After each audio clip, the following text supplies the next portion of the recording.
Jien hija inkredibbli l-esperjenza tal-bieraħ li għamilna, hija inkredibbli ma vera. Din kienet ir-reazzjoni tal-President George Abela l-għada tal-Istrina li ġabret somma rekord ta' 3,495,997.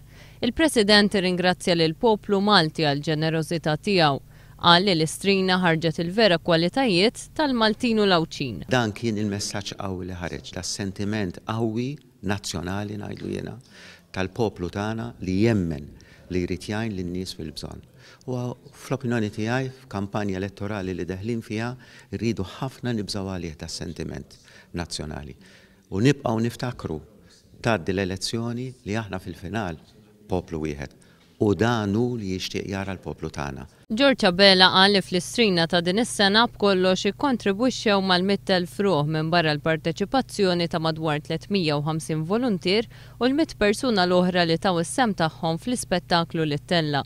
Kien hemm ħinijiet fejn kien hemm 8 telefonati kull sekonda. B'kollox saru 54,000 telefonata b'donazzjonijiet ta' 5 euro, 10 euro, 15 euro u 25 euro. Daħlu wkoll 22,000 donazzjoni permezz ta' SMS, waqt li fuq Facebook taw id-donazzjoni tagħhom mal-2000 persuna oħra. George Abela qal li ċ-ċifra tibqa' tiżdied sal-aħħar ta' Jannar meta tagħlaq l-Istrina.